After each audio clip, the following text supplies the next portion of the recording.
ఆంధ్రప్రదేశ్ ముఖ్యమంత్రి చంద్రబాబుపై మంత్రి తలసాని శ్రీనివాస్ యాదవ్ తీవ్ర విమర్శలు చేశారు.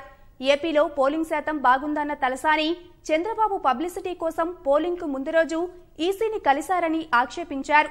ఈవీఎంలను తప్పుపడుతున్నారంటే ఓటమి భయం పట్టుకుందని తలసాని ఆరోపించారు. రాష్ట్రంలో 16 సీట్లలో తెరాస విజయకేతనం ఎగురవేయబోతోందని ధీమాగా చెప్పారు.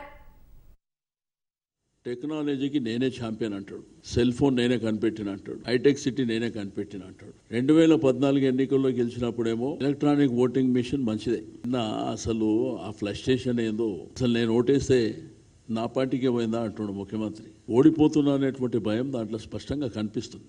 46,000 ఎలక్ట్రానిక్ ఓటింగ్ మిషన్ల 300 పని చేయలేదని ఒక గంట సేపు 2 గంటలో ఏదో ఉంటుంది కదా. దాని అర్థం చెప్పడం అయితే తెలుగుదేశం పార్టీకి ఎక్కడైతే ఫేవర్గా ఉన్నాయో అవే పనిచేస్తలేవంట. కానీ 300 ఎలక్ట్రానిక్ ఓటింగ్ మిషన్ల దగ్గరనే మీ పార్టీ ఉందా?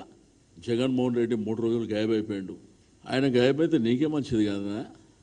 ఆస్తులు ఉన్న వాళ్ళని బెదిరించిండ్రని, హైదరాబాద్లో కొట్టిండ్రని రకరకాలుగా మాట్లాడు.